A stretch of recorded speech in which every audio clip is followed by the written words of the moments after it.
Salut tout le monde, c'est Nico Altomato et bienvenue dans cette vidéo qui est consacrée à la 20e saison de la Ligue Combat de Pokémon Go.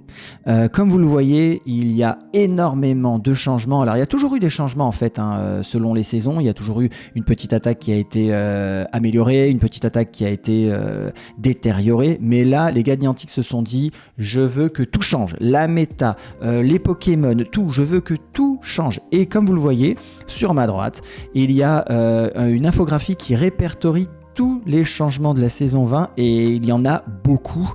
D'ailleurs, cet infographiste, c'est G47iX. Je vous laisse un lien dans la description pour que vous puissiez aller voir un petit peu ce qu'il fait, le suivre, etc. Tout est en anglais, bien évidemment. Mais c'est très quali et c'est très pointu, donc n'hésitez pas à y faire un tour et puis si ça peut vous apporter des informations, j'en serais ravi. Sachez également que cette vidéo ne va être que concentré sur la Ligue Super, puisque c'est celle que j'affectionne le plus, que je connais le mieux. Il y a aussi la Ligue Hyper et la Ligue Master qui vont pas mal changer, mais je ne me permettrai pas de faire de commentaires dessus parce que je ne suis pas un spécialiste, c'est pas les ligues dans lesquelles je m'épanouis le plus, donc je vais me centrer sur la Ligue Super. On va bien évidemment voir la théorie, puisque après la pratique, ce sera quand on mettra les Pokémon en combat et on pourra voir ensemble ce qui marche, ce qui ne fonctionne pas, mais en tout cas, on va voir un petit peu les changements théoriques de la saison 20. Et si vous voulez voir un petit peu les changements pratiques, n'hésitez pas à venir sur ma chaîne Twitch, Nico Altomato, et comme ça on découvrira ensemble les points positifs et les points négatifs de chacun des Pokémon et de chacune des équipes que l'on pourrait créer pour upgrader le plus possible cette saison 20. La promo étant terminée, oui je fais une promo relativement courte, vous inquiétez pas, on va tout de suite passer aux changements. Comme vous le voyez, si vous jouez un petit peu à Pokémon Go et notamment à la Ligue de Combat Go, il y a une chose qui doit vous marquer dès le début, et c'est ce qui m'a marqué moi, c'est la meilleure attaque du jeu, l'attaque Counter, qui est ici, l'attaque Riposte donc, qui va avoir un debuff, donc ça veut dire une dégradation. Elle va créer moins d'énergie à chaque fois qu'elle va être utilisée. Donc, tout simplement, ça veut dire qu'il va falloir, pour attaquer à une attaque chargée, quel que soit le Pokémon qui utilise Riposte, aura plus de temps pour pouvoir lancer une attaque chargée. Donc c'est une dégradation qui est phénoménal parce qu'il y a un nombre de Pokémon qui utilisent cette attaque qui est très grand, tellement cette attaque était forte, elle tapait fort, elle permettait de faire beaucoup d'énergie, donc des attaques chargées rapidement, et du coup en fait on mettait tout de suite beaucoup de pression sur les shields adverses. Il y a une sacrée liste en fait de ces Pokémon qui attaquaient avec l'attaque riposte, notamment Capoeira, Vigoroth qui lui aura un cas particulier et j'en parlerai à la fin de cette vidéo, mais lui aussi j'y reviendrai dessus. Charmina, Deoxys Défense, Betochef, Bagaïd, Lansargo, Ixon, Coatox, Lucario notamment, pour ne citer que parce qu'il y en a encore beaucoup, et également un petit nouveau qui était très utilisé en fin de saison 19, Courroucinge. Tous ces Pokémon deviennent quasiment pas utilisables puisque l'attaque riposte devient une attaque très moyenne. J'aurais pu rajouter aussi comme utilisateur de l'attaque riposte Colossinge et McCogneur, mais eux deux ont un petit avantage sur les autres, c'est qu'ils vont avoir accès à la nouvelle attaque de type combat qui va être largement l'une des meilleures attaques du jeu, c'est Point Karaté, qui est ici, Karaté Shop, Point Karaté. Et quand on regarde bien, l'énergie générée a été augmenté, c'est-à-dire que c'est complètement l'inverse de riposte, c'est que maintenant à chaque tour de jeu, l'attaque Point Karaté va permettre aux Pokémon qui l'utilisent d'attaquer plus rapidement avec son attaque chargée. Et McCogneur, Colossinge y ont accès. Donc tout comme l'attaque riposte aux saisons précédentes, les Pokémon qui vont pouvoir utiliser l'attaque Point Karaté vont devenir quasiment tous jouables. Il y en a quelques-uns, mais il y en a surtout deux qu'il faut retenir.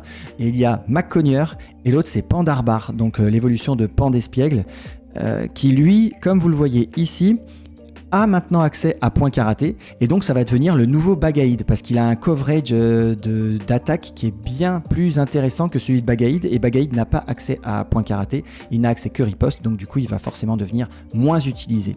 On va commencer d'abord par McCogneur. Point Karaté, ce sera une attaque rapide qui va être apprise par une CT élite. Il va falloir utiliser un objet particulier et un petit peu rare pour pouvoir avoir cette attaque, mais ça en vaut vraiment la peine. Et il ne va pas être couplé avec éboulement, mais il va être couplé avec lame de roc. Parce que éboulement a lui aussi eu un petit debuff, donc passe de 75 de puissance à 65 de puissance, donc ça veut dire qu'il tape quand même moins fort. Il tape toujours aussi vite, mais il tape moins fort. Donc autant aller sur lame de roc qui lui, va faire beaucoup de dégâts. Et puisque Point Karaté est une attaque qui maintenant va créer beaucoup plus d'énergie que Riposte, quasiment avec la même vitesse, on va pouvoir lancer un lame de roc quasiment en même temps qu'un éboulement, ce qui fait que McCogner va devenir un monstre intégral. Pourquoi ? Parce qu'il va taper fort, il va taper vite et surtout, ça va être le cauchemar des types vol qui sont normalement ses contres. Le type vol étant super efficace contre le type combat. Quand on switch un Pokémon de type vol sur un McCogner, normalement le McCogner n'a pas grand chose à faire. Même si certains Pokémon pouvaient résister éboulement, maintenant, ils ne résisteront pas, surtout si c'est un McCogner obscur, ils ne résisteront pas du tout à l'âme de roc. Il va one-shot à peu près tous les Pokémon de type vol. Mais le petit nouveau ne doit pas rougir de la comparaison, parce que contrairement à Bagaïd, qui lui n'avait que des attaques de type ténèbres et de type combat, Pandarbar, lui, peut avoir en attaque chargée close combat, éboulement qui sera moins bon, mais qui peut être encore utilisé, tête de fer et tranche-nuit. Close combat et tête de fer sont des attaques qui peuvent faire beaucoup de mal, notamment en tant que tête de fer pour les Pokémon qui pourraient venir contrer son type combat et son type ténèbres, les Pokémon de type fée. Vu qu'il tape très fort et très vite, il peut devenir lui aussi un monstre total en tant que Pokémon de type combat. Ce sont les deux Pokémon combat qui vont devenir monstrueux et qui seront de partout. Je le dis et je le répète parce que clairement, il va falloir garder ça en tête. McCogner et Pandarbar vont, à mon avis, au début de la saison, être partout.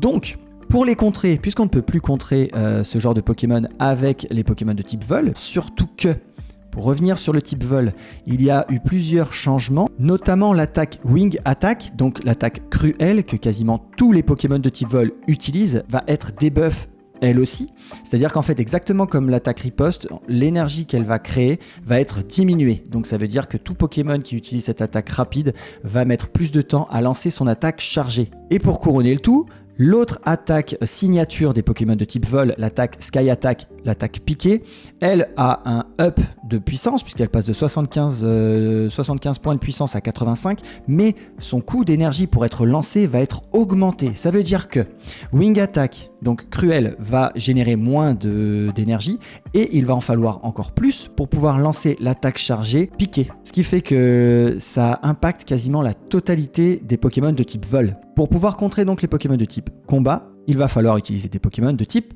fée. Et pour pouvoir améliorer les Pokémon de type fée, le Fairy Wind, donc le vent féerique, passe de 3 points de puissance à 4 points de puissance. C'est pas énorme, mais cette attaque était déjà très bonne parce qu'elle chargeait beaucoup d'énergie assez rapidement. Ce qui fait qu'en fait, tous les Pokémon de type fée vont avoir un up. En tout cas, tous ceux qui vont pouvoir utiliser cette attaque-là. Et notamment Melodelph et Togekiss. Et Togetic, pardon, pas Togekiss, mais Togetic.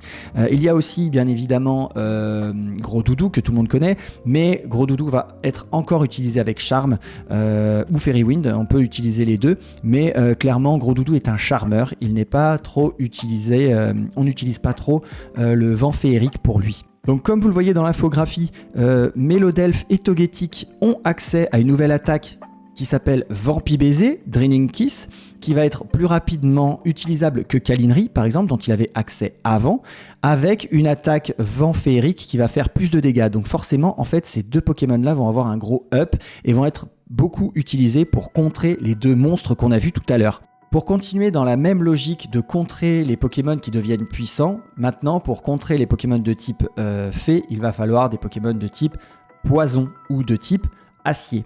Et pour le type poison, ce qu'on peut voir ici, c'est que Poison Sting est passé de 3 de puissance à 4 de puissance. C'est exactement comme le vent féerique.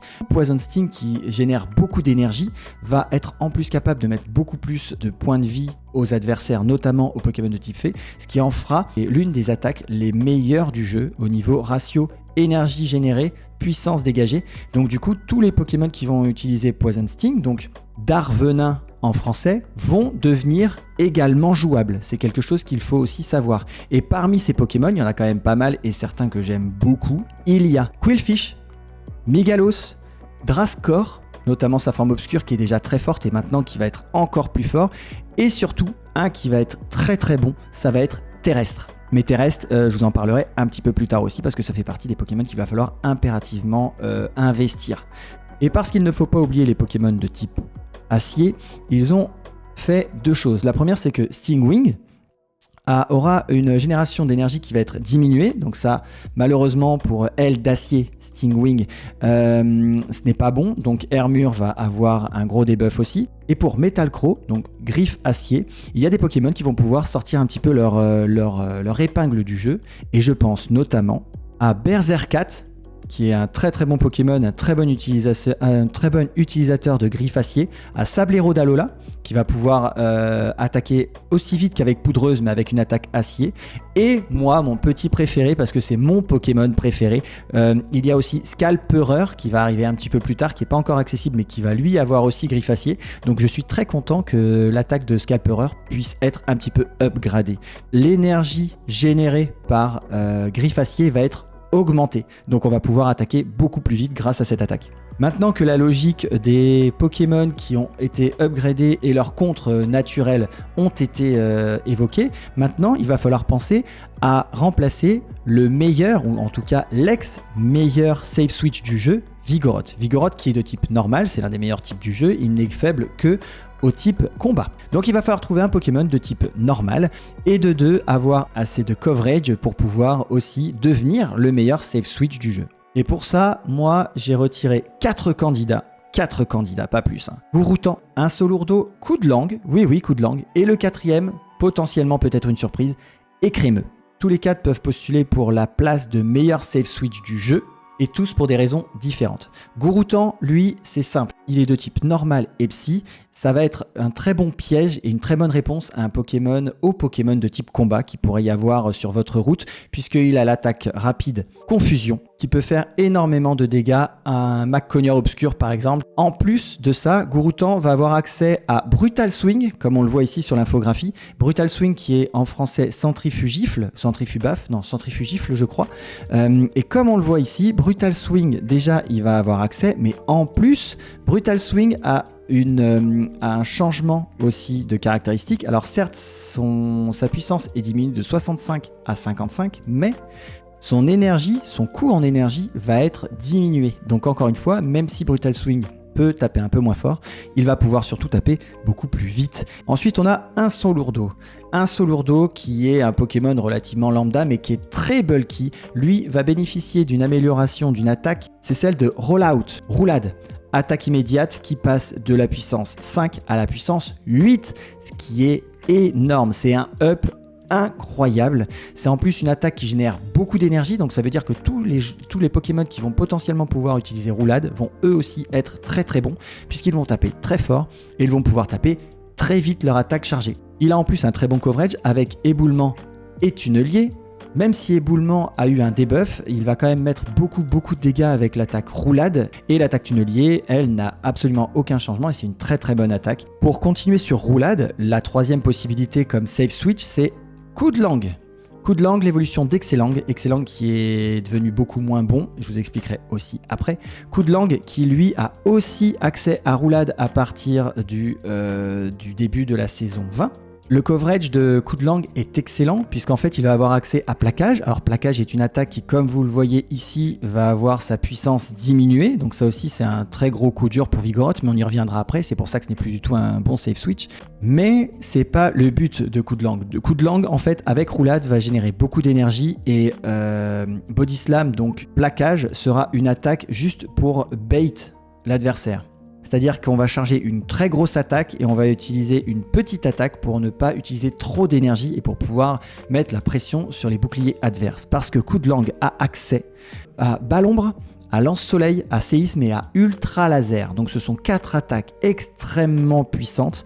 On peut utiliser du coup de langue dans plein de possibilités différentes. Selon l'équipe que l'on a, on peut soit faire un coverage sur une des faiblesses de l'équipe, soit complètement être un gros destructeur, c'est-à-dire partir sur 2 énormes attaques qui peuvent couvrir encore plus de possibilités.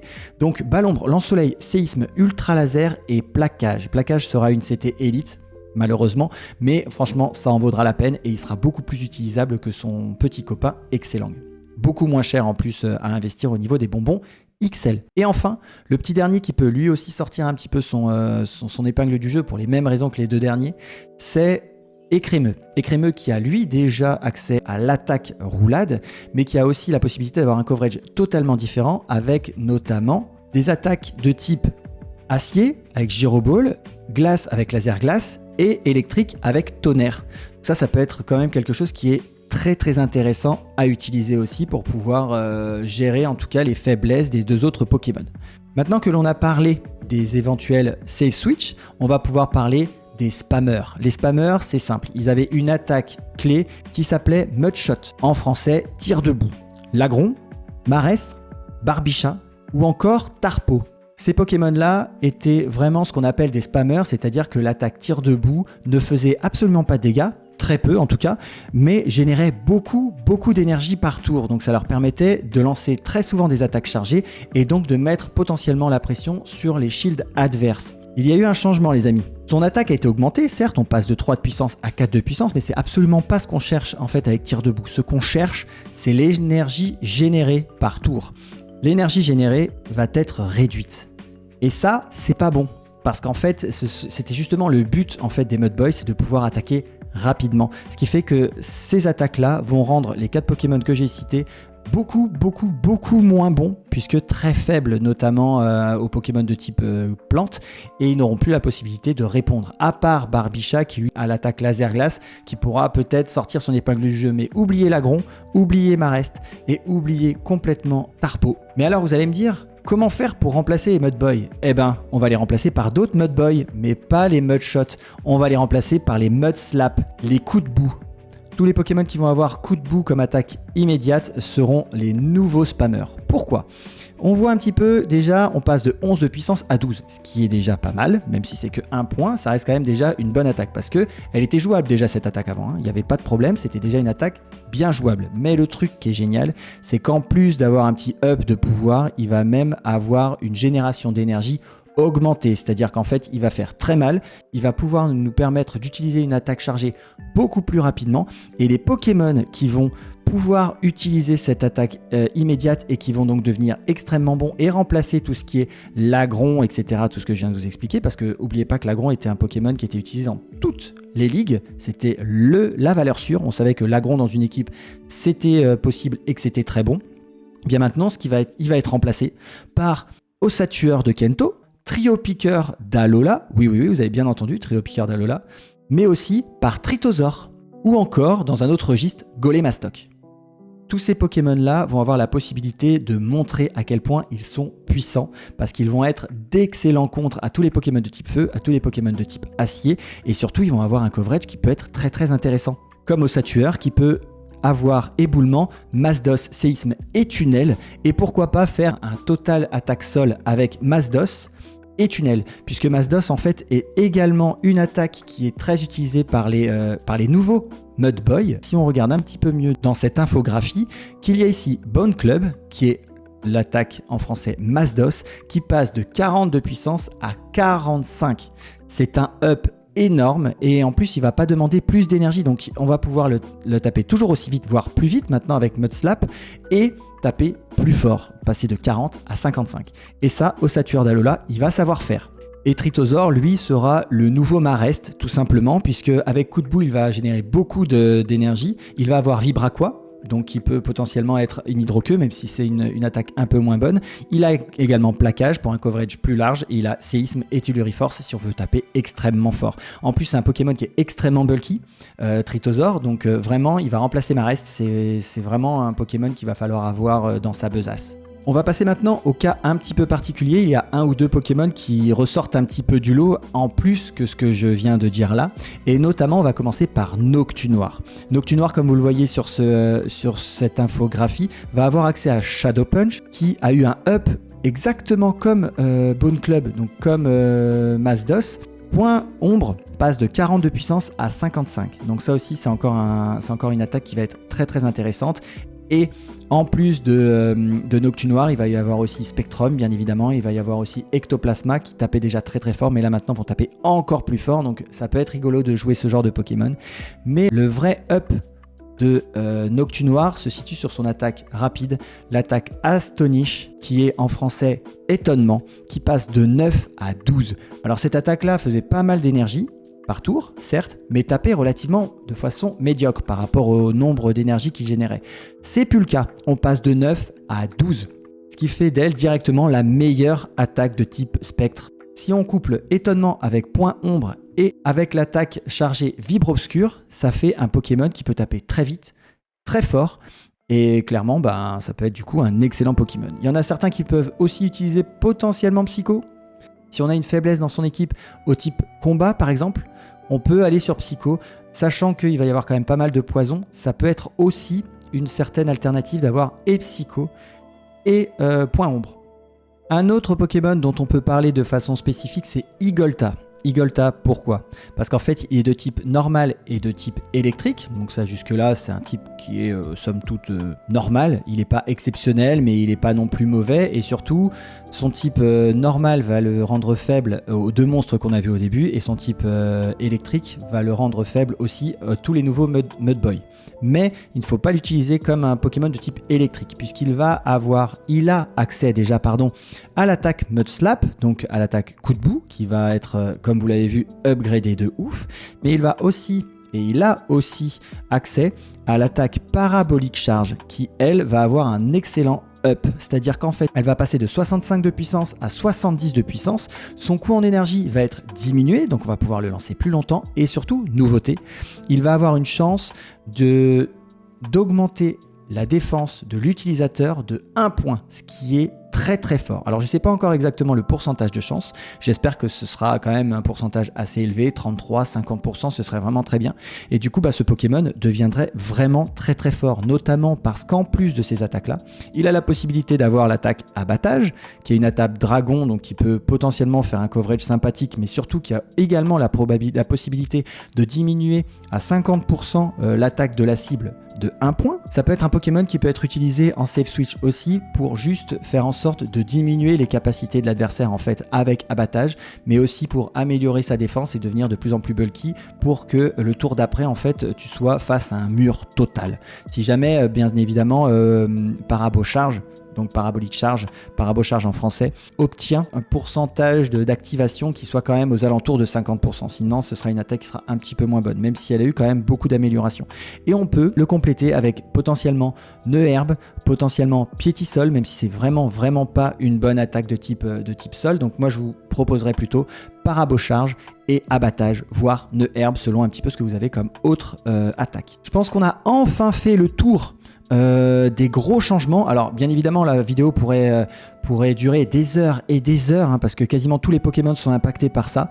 Notamment il y a quelque chose dont on n'a pas parlé, c'est l'attaque Déserbaf Trailblaze, qui elle aussi va avoir un coût qui va être réduit, donc ça va être génial. C'est une attaque en plus qui permet d'augmenter son attaque. Ça va être un petit peu comme Triple Axel maintenant, et donc tous les Pokémon qui vont utiliser ça vont pouvoir être relativement bons, et je pense notamment à Gringrigrou.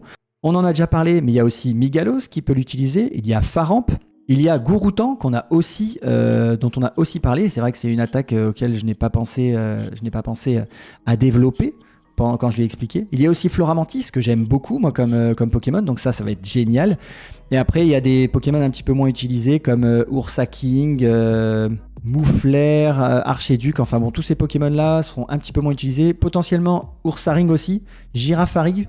Donc voilà, il y a quand même pas mal de Pokémon qui peuvent être utilisés avec des Airbaf, et vu que l'attaque va être up, ça sera plutôt une bonne alternative.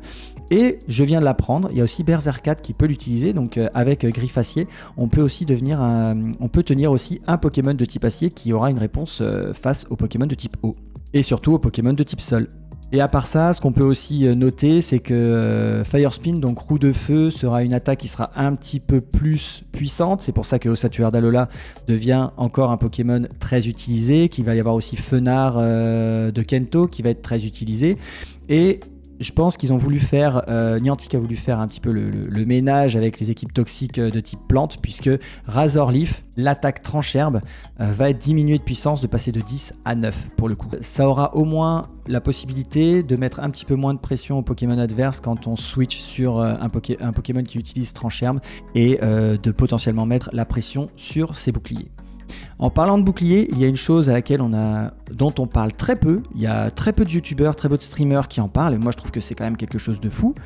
C'est la durée du switch qui va être diminué de 60 à 50 secondes. Je ne sais pas si vous arrivez bien à comprendre ce que c'est. Ça veut dire qu'en fait, quand on fait un switch, on change de Pokémon, on a une cloque en bas à droite qui rend en fait les Pokémon inutilisables. On ne peut plus changer de Pokémon pendant 60 secondes. On a eu, il y a 2 ou 3 saisons, même peut-être plus, la possibilité de faire pendant un temps relativement court des switches de 30 secondes. Les switches de 30 secondes, c'était un peu le bordel. Tout le monde switchait partout, etc. Fallait être vachement réactif. C'était une autre façon de jouer. Moi, personnellement, j'avais pas trop apprécié. Je préférais 60 secondes. Mais 50 secondes, ça peut être un peu un mix entre les deux. C'est-à-dire qu'on va avoir la possibilité de changer plus souvent. Donc, les catchs vont être beaucoup plus importants parce que beaucoup plus faciles. En fait, le nombre de fois où moi je me suis retrouvé en me disant merde, ma cloque, elle est pas réinitialisée, je ne peux pas switch à ce moment-là.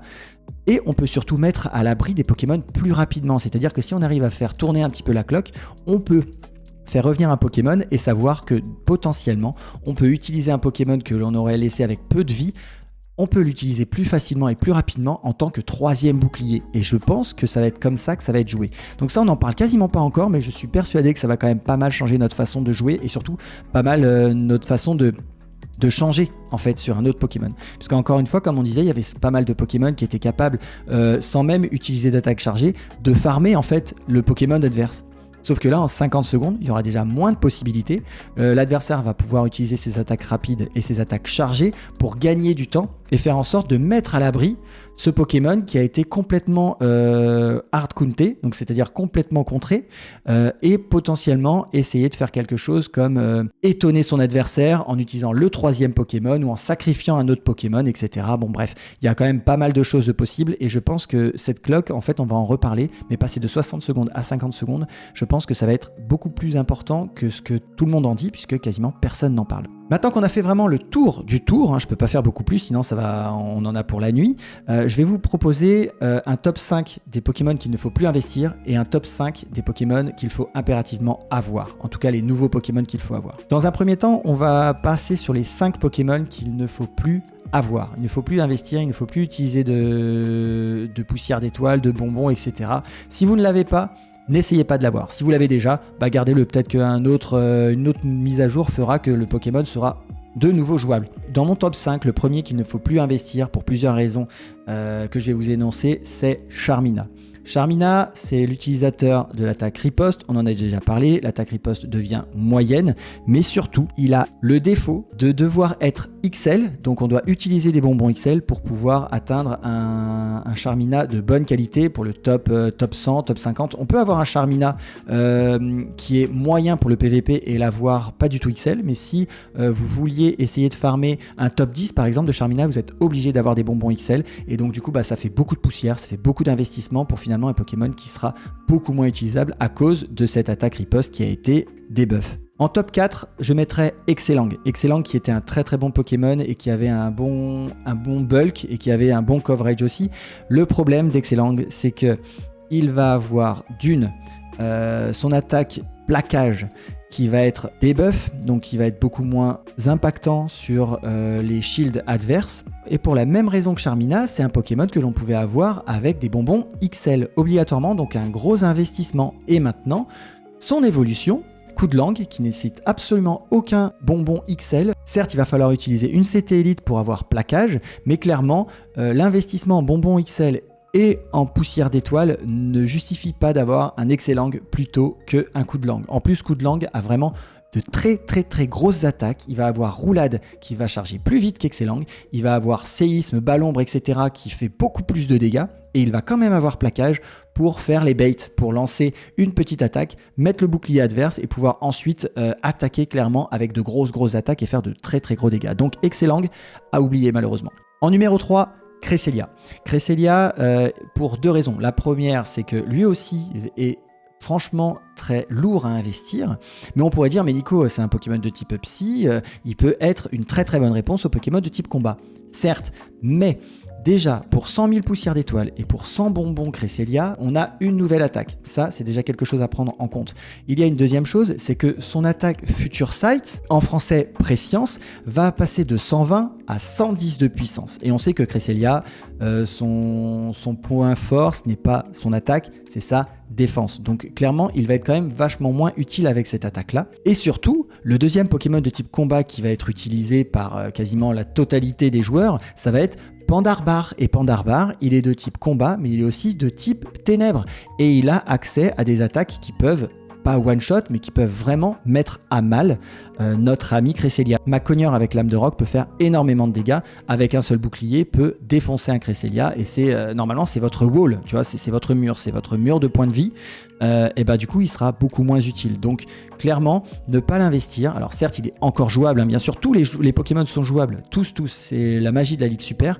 Mais clairement, vu l'investissement qu'il va falloir et vu le debuff qu'il a, même s'il est minime, ça reste quand même un debuff important, et ben il ne va pas être utile à investir. En numéro 2 et en numéro 1, vous allez avoir deux Pokémon qu'on voit de partout et qu'on utilise quasiment tout le temps. En top 2, j'ai mis Hermure.